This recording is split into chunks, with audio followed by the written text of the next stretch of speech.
여러분 오늘 말씀에 보면 제목이 인과응보인가 섭리인가 라는 제목입니다. 인과응보라는 것은 모든 일의 결과에는 반드시 원인이 있다라는 그런 말씀이겠죠. 선한 결과에도 그에 해당하는 원인이 있을 것이고 좋지 않는 결과에도 그에 해당하는 원인이 있다라는 그런 의미입니다. 우리나라 전래 동화에 보면은 흥부와 놀부가 있습니다. 아마 이 이야기가 인과응보를 설명하는 가장 쉬운 예라고 여겨집니다. 그렇다면 여러분 성경에도 이 인과응보가 있을까? 많습니다. 구약을 대표하는 본문을 보면 신명기 28장 2절에 내가 내 하나님 여호와의 말씀을 청종하면 이 모든 복이 내게 임할 것이다. 28장 15절에 보면은 내가 만일 내 하나님 여호와의 말씀을 순종하지 아니하여 내가 오늘날 너희에게 명하는 이 명령과 규례와 법도를 지키지 아니하면 이 모든 저주가 내게 임하여 이를 것이다. 이렇게 말씀해요. 철저한 인과응보의 원리입니다. 신약 성경은 어떠한가요? 우리가 잘 아는 마태복음 25장에 예수님이 달란트 비유 중에 이런 말씀을 하시죠. 그 주인이 대답하여 이르되 악하고 게으른 종아, 나는 심지 않은 데서 거두고 해치지 않은 데서 모으는 줄로 네가 알았느냐? 한 달란트 받은 종에게 주인이 이 말씀을 하는 거죠. 왜 이 말씀을 하셨는가? 이 종은 하나님을 오해한 거예요. 하나님은 뿌리지 않는 데서도 거두고 해치지 않는데, 다시 말하면 흩어 뿌리는 거죠. 심지 않은 데서도 많은 것을 거두시는 분으로 여긴 거죠. 물론 하나님은 그렇게 하실 수 있어요. 하나님은 죽은 자를 살리시고 없는 것을 있게 하시는 분이기 때문에. 그런데 우리와의 관계 속에서 하나님의 일을 해나가는 과정에서 하나님은 뿌려야 된다는 거예요. 우리가 반드시 뿌려야 된다는 거예요. 심어야 하나님은 30배, 60배, 100배 결실을 맺지 아무것도 하지 않냐고 하나님이 다 알아서 할 거야. 이건 하나님이 봤을 때 게으르고 악한 일이다. 네가 나를 많이 오해했구나. 이 말씀을 하시는 거죠. 그렇다면 여러분, 우리가 심고 뿌리는 것에 있어서 중요한 것은 좋은 것을 뿌려야 되겠죠. 나쁜 것을 뿌리면 안 되겠잖아요.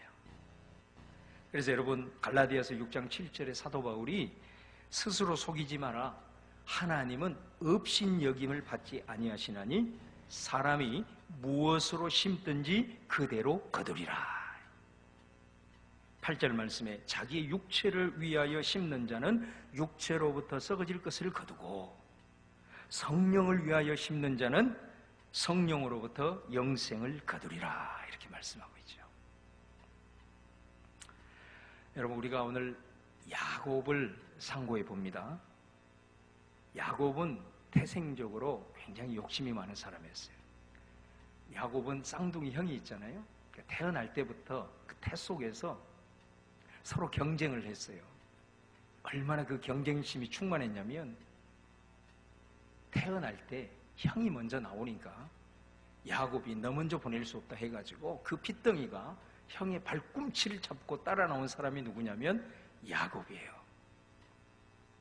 한 끗 차이로 장자가 되지 못했지요.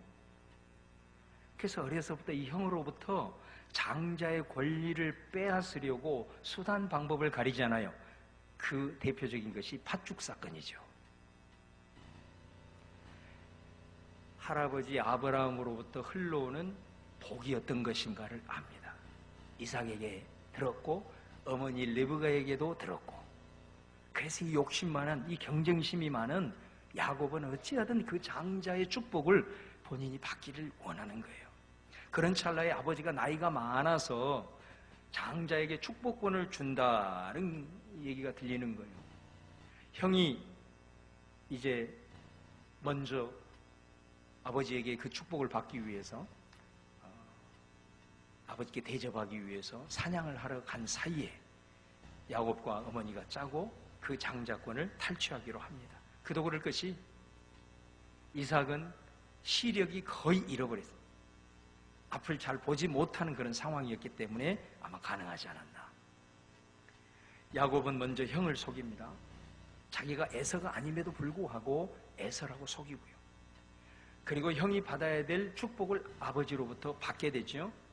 그리고 야곱은 또 아버지를 속입니다. 성경에 보면 아버지를 속일 때 뭐라고 속이냐면 여호와의 이름을 걸고 속입니다. 이 일이 탄로나나요. 그래서 이 에서가 분노가 쌓입니다. 그래서 아버지가 죽으면 내가 이 야곱 너 절대로 가만두지 않아. 내가 너 반드시 죽일 거야. 이 사실을 어머니가 알게 되고 야곱을 더 이상 여기에 둘 수 없는 거예요. 그래서 저 먼 하란 어머니의 고향으로 야곱을 보내야만 하는 거예요. 눈물을 머금고 야곱은 그때부터 도망자의 인생을 사는 겁니다. 그곳에 가서 이 어머니 리브가의 오빠인 외삼촌 라반을 만나게 됩니다. 그리고 아버지가 축복을 해주면서 당부를 하나 하죠. 너는 절대로 네 배우자를 이 가나안에서 택하지 말고 어머니의 고향인 그곳에서 네 배우자를 만나야 된다. 이거를 당부를 해줘요. 그래서 그곳에서 우리가 잘 아는 이 외삼촌 라반의 딸인 라하엘에게 마음을 뺏기죠. 사랑하게 됩니다. 그래서 그 라헬을 아내로 얻기 위해서 당시에 여러분 지참금 제도가 있잖아요. 7년 동안 거의 종처럼 일을 하게 되고 결국은 이제 라헬을 얻으려고 하는 시점입니다. 이게 오늘 말씀 직전까지의 내용이에요. 야곱이 라반에게 말합니다. 내가 지금까지 일한 7년 이제 그 기한이 찼으니 삼촌 저에게 아내를 주셔야죠. 라반이 이제 잔치를 벌이는 거예요. 밤새껏 잔치를 벌이고 이제 아내를 맞이하는데 아침에 일어나 보니까 라헬이 누워 있어야 되는데 누가 누워 있냐면 라헬의 언니인 레아가 누워 있는 거예요. 이게 무슨 일이 이게 도대체? 그러니까 여러분 이 야곱이 얼마나 황당하겠어요. 그래서 삼촌에게 아니 삼촌이 어떻게 이럴 수 있냐? 그랬더니 라반이 이렇게 대답을 합니다. 우리 고장의 문화는 동생을 먼저 보낸 법이 없다. 무슨 말이죠? 네가 로마에 왔으면 로마법을 따라야지. 네가 아내로 라헬을 맞이하려면 내가 7일 후에 라헬을 줄 테니까 그 대신 7년 동안 더 나를 위해서 일을 해라. 이렇게 얘기를 하는 거예요. 그래서 야곱은 사랑하는 그 여인을 얻기 위해서 7년 동안 다시 라반을 위해서 마치 종살이 하는 것처럼 열심히 일하는. 라헬을 얻기 위해서 14년이 걸린 거잖아요, 결국은. 여러분, 어머니가 야곱을 보낼 때는 그 에서의 분노가 사그라들기. 그래서 성경에 보면 몇 날 이렇게 얘기하고 있어요. 아무리 길어도 1, 2년 이상은 생각하지 않았을 겁니다. 그런데 14년이 훌쩍 지나버린 거예요. 이제 결혼을 했으니까 자식들이 나오겠잖아요. 여러분, 이 자식들을 데리고 어디를 갑니까? 갈 수가 없어요. 왜? 야곱은 빈털터리기 때문에. 그래서 이들을 먹여 살려야 되잖아요. 돈을 벌어야 되는 거예요. 그래서 그곳에서 다시 6년 동안을 일을 합니다. 20년을 여기에서 보낸 거예요. 그런데 그 6년 동안 야곱은 외삼촌 라반에게 계속해서 사기를 당합니다. 야곱이 성실하게 일했고 하나님이 야곱과 함께해서 라반에게 큰 이렇게 번창하게 하는 복을 주셨음에도 불구하고 라반은 계속해서 야곱을 속이는 거예요. 그래서 얼마나 야곱이 힘들었든지 나중에 그 부인들을 데려다 놓고 하소연을 하는 거예요. 창세기 31장 6, 7절에 그대들도 알거니와 내가 힘을 다하여 그대들의 아버지를 섬겼거늘 그대들의 아버지가 나를 속여 품삯을 10번이나 변경하였느니라. 최소한 10번 이상 사기를 당한 거예요. 여러분, 야곱이 누구예요? 굉장히 간사한 사람이잖아요. 야곱은 아주 계산이 빠른 사람이에요. 형에서 속이는 것은 일도 아니고 아버지 둘러치는 건 일도 아니에요. 이 사람은 굉장히 간사한 사람이에요. 계산이 빠른 사람이에요. 그런데 여러분, 뛰는 놈이 나는 놈이 있다고. 그렇게 남을 속이고 그런 재주가 많은 야곱인데 라반에게 6년 동안 철저하리만큼 속임을 당하는 거예요. 여러분 뿐만이 아닙니다. 나중에 사랑하는 부인이었던 라헬에게 아들이 생기는데 그 아들이 11번째 아들인 요셉이에요. 그러니까 요셉이 얼마나 예쁘겠어요. 사랑하는 여인의 아들이기 때문에. 그런데 이 일로 인해서 형들의 시기를 받잖아요. 그래서 요셉을 애굽에 가는 상인들에게 팔아버리고 그 아들들이 요셉의 그 채색 옷을 벗긴 다음에 거기에다가 짐승의 피를 묻혀가지고 아버지에게 보여줘요. 이 말은 무슨 말이죠? 야곱은 자녀들에게도 속임을 당하는 거예요. 그래서 창세기 47장 이후에 가보면 큰 일을 겪게 되는데 아들들을 믿지를 못해요. 아들들에게도 계속해서 속임을 당해요. 여러분, 인생을 살아가면서 야곱에게 어떤 일을 열심히 성실하게 했는데 사기를 당하고 속임을 당했어요. 이게 한두 번이면 운이 좋지 않다, 세상말로 그런 이런저런 생각을 할 수 있는데 10번이나 그 간교하고 그 머리 좋은 야곱이 속임을 당하고, 여러분 이런 일을 반복적으로 겪었을 때는 야곱에게 어떤 생각이 들까요? 머리 좋은 야곱은 생각하지 않겠어요? 자기 자신이 과거에 아버지를 속였음을, 자기가 형을 속였음을, 이 사건을 경험하면서 그 생각 안 하겠습니까? 충분히 하길. 또 이런 생각도 할 수 있어요. 내가 지금 그 죄에 대한 대가를 받고 있구나. 그런 생각 할 수 있어요. 왜? 인광보가 죽은 게 아니에요. 지금도 성경에 살아있어요. 야곱은 얼마든지 그 생각할 수 있는 거예요. 우리가 이 창세기 야곱의 생애를 보면, 오늘 적어도 이 말씀과 그 이후의 삶을 보면 인과응보를 생각하지 않을 수 없어요. 내가 형과 아버지를 속였는데 그 속임을 삼촌에게 속아서 20년의 세월을 보내고 그 이후에 자식에게도 속임을 당하는, 그러니까 야곱이 살아오면서 힘든 과정이 많았지만 아마 야곱을 제일 힘들게 했던 게 아마 이 부분이었을 거예요. 그래서 나중에 그 요셉을 찾아서 애굽으로 가잖아요. 거기에 바로 왕을 만나서 바로와 얘기할 때 이런 얘기를 합니다. 창세기 47장 9절에 야곱이 바로에게 아뢰되 내 나그네 길의 세월이 130년인데 내가 그 세월 동안 험악한 세월을 보냈습니다. 그러니까 얼마나 그 모습이 그에게는 참 너무나도 안타까운 그런 삶이었다는 걸 보게 되죠.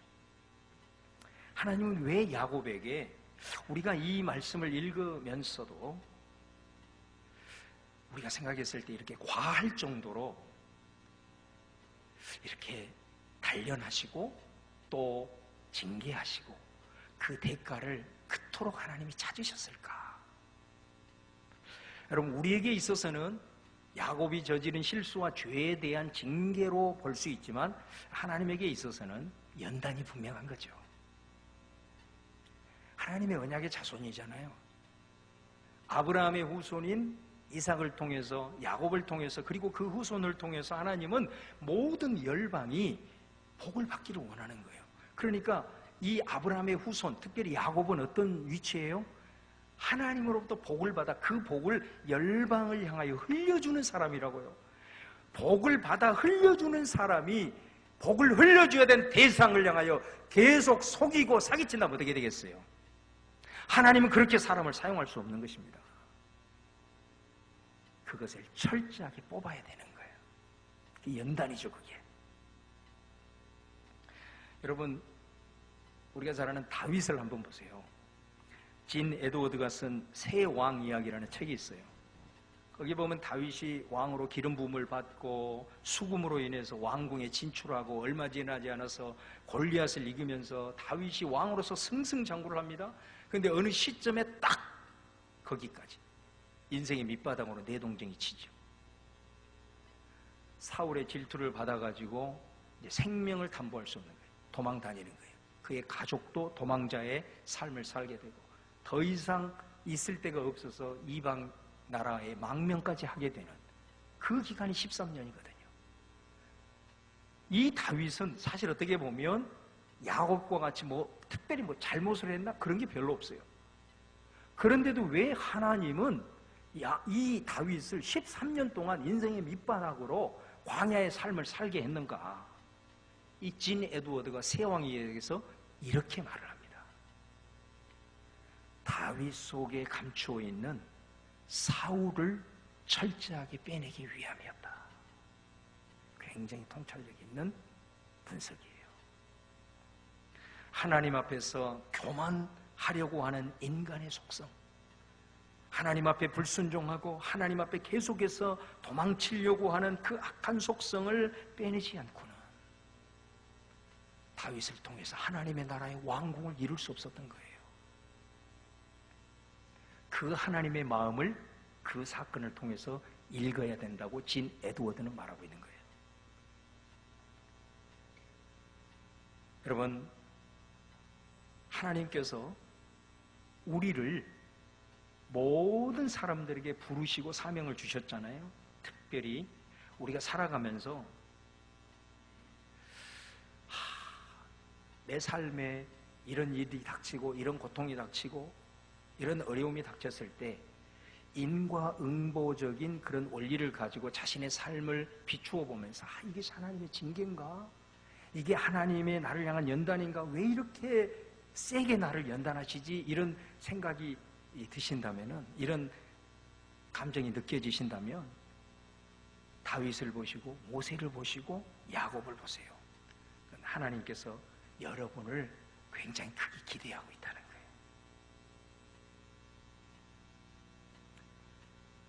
야곱에 있어서도 그토록 이 오랜 시간 동안 하나님께서 굳이 그렇게 하셔야 되는가? 아니에요. 그렇게 하셔야 돼요. 그래 하나님 앞에 열방을 향한 축복의 통로로 쓰임받을 수 있고 하나님의 나라의 왕궁에 세울 수 있는 하나님의 사람이 되기 때문에 그래요. 우리가 여기서 여러분 기억하셔야 돼요. 야곱이 아버지를 속였어요. 장자권에 대한 욕심으로 형을 속였어요. 그래서 야곱은 그 위에 라반에게 20년 동안 철저하게 속았고 자식에게 속임을 당하는 삶을 살았어요. 자, 그런데 성경은 여기에서 인과응보의 원리로 끝내버리지를 않는다는 겁니다. 만약에 성경이 여기에서 이렇게 끝나버린다면 우리는 세상 사람들과 별 다를 바가 없어요. 왜? 세상 사람들도 인과응보의 원리를 따라서 살아가기 때문에 그래요. 세상의 수많은 성경을 제외한 성경 이외의 고전들의 작품들을 보세요. 인과응보의 원리가 얼마나 많은지. 여러분, 철학적 교훈에도 얼마나 인과응보를 많이 강조합니까? 심지어 우리들의 실생활 속에서 법제도, 이것이야말로 인과응보가 우리들의 삶에 완전히 깊숙이 들어왔다는 걸 보여주죠. 그렇잖아요. 우리가 다른 사람을 해하고 이러면 법을 통해서 그 대가를 받게 하잖아요. 이게 인과응보의 원리가 법제도로 정착된 거잖아요. 세상도 다 그런 원리를 따라 살아가요. 성경도 이 원리를 얘기해요. 이것이 여러분 없다고 생각하면 안 됩니다. 이게 우리가 하나님의 은혜고 모든 것이 하나님의 은혜로 생각한 나머지 이 인과응보의 원리를 이게 죽은 말씀이다 이렇게 생각하면 안 됩니다. 분명히 살아있습니다. 그런데 성경은 이 인과응보의 원리로 오늘 말씀을 마감하는 것이 아니고 이 인과응보를 넘어서는 하나님의 섭리가 있다는 것을 우리에게 말씀하고 있어요. 야곱이 20년 동안 삼촌 라반에게 속임을 당하는 것, 우리가 생각했을 때는 20년 동안 거의 시간을 낭비했구나. 그리고 마치 그 기간이 막 저주와도 같은 그런 힘든 시간이었을 수 있겠다 이렇게 생각할 수 있습니다. 그러나 여러분 보세요. 20년의 시간 속에서 어차피 7년은 자기가 원하는 여인을 얻기 위해서 일을 했어요. 근데 사실 7년 동안은 이 레아, 자기가 그렇게 원치 않는 여인이었어요. 그런데 결국은 이 레아를 얻어서 그 7년은 별로 그에게 낭비처럼 여겨질 수 있는 겁니다. 그런데 여러분, 이 레아를 통해서 어떤 일이 벌어지죠? 6명의 자녀가 태어납니다. 참 놀라운 것은 뭐냐면요, 레아를 주고 7일 후에 라헬을 줘요. 그래서 레아는 7년을 일을 하고 레아를 얻고 이 라헬은 먼저 받고 7년을 일하는 거거든요. 그래서 이 두 여인이 야곱의 부인이 돼요. 근데 그 순간 하나님은 라헬의 태를 닫아버려요. 그리고 레아의 태를 열어. 성경은 뭐라고 얘기하냐? 레아가 사랑받지 못함을 보시고, 이렇게 얘기해요. 여러분, 하나님의 그 섭리와 뜻이라고 하는 것은 하나님이 얼마만큼 이 불행한 여인, 그렇잖아요. 억울하겠잖아요. 결혼을 했는데 남편의 사랑을 받지 못하는 이 억울한 여인을 하나님이 배려하는 걸 보세요. 남편에게 사랑받지 못하는 것을 보시고 태를 그에게 열어주시고 라헬은 닫아버려요. 그래서 그를 통해서 6명의 자녀가 태어나고 그의 종을 통해서 2명이 나오고, 또 라헬은 태가 닫히니까 애를 못 낳으니까 그의 종을 통해서 2명이 나오고, 마지막 끝자락 11번째, 12번째 아들이 라헬을 통해서 나오게 되거든요. 만약에 여러분 레아가 없었다면 어떻게 되었겠습니까? 이스라엘의 12지파는 없었을 거예요. 그 중에 6지파가 레아를 통해서 나왔어요. 이 하나님의 섭리라는 거죠. 그 중에 4번째 아들이 유다잖아요. 우리 지지난 시간에 살펴봤잖아요. 유다에게서 누가 나와요? 다윗이 나오고, 유다의 자손을 통해서 예수 그리스도가 인간의 몸을 입고 이 땅에 오게 되었다고요. 라헬을 통해서가 아니라. 그렇다고 한다면 이 하나님의 섭리를 깨닫는다면 인과응보로 인하여서 그 7년의 시간이 저주라고 생각할 수 있어요, 우리가? 그럴 수 없는 거예요. 우리가 지금은 깨닫지 못하지만, 알 수 없지만, 그것이 야곱의 실수였고 야곱의 죄악이었다 할지라도 단순히 인과응보로서의 우리의 삶이 끝나는 것이 아니고, 그 인과응보라 할지라도 그 대가로 내가 좋아요, 하나님의 징계라고 여겨요, 하나님의 연단이라고 여겨요. 그러나 그 과정을 통해서 우리가 지금 보지 못하는 하나님의 섭리가, 하나님의 뜻이 우리를 통해서 이루어지고 있다는 것, 이거를 보는 사람이 섭리신앙을 갖고 있는 하나님의 사람인 줄로 믿습니다. 야곱이 자식을 낳고 자식을 키우기 위해서 6년 동안 일을 하잖아요. 그 6년 동안에 10번 이상 사기를 당합니다. 얼마나 힘들었겠어요. 거의 저주와 같은 삶이잖아요. 얼마나 자책이 됐겠어요. 그런데 놀라운 일을 통해서 그 6년 동안 사기를 당하는데 희한한 일은 뭐냐면, 하나님께서 야곱을 마지막 라반을 떠나게 될 때에는 라반보다 더 큰 부자가 되겠다는 거예요. 이 과정을 통해서 야곱은 철저하게 하나님의 방식으로 형통한 하나님의 능력을 체험하게 됩니다.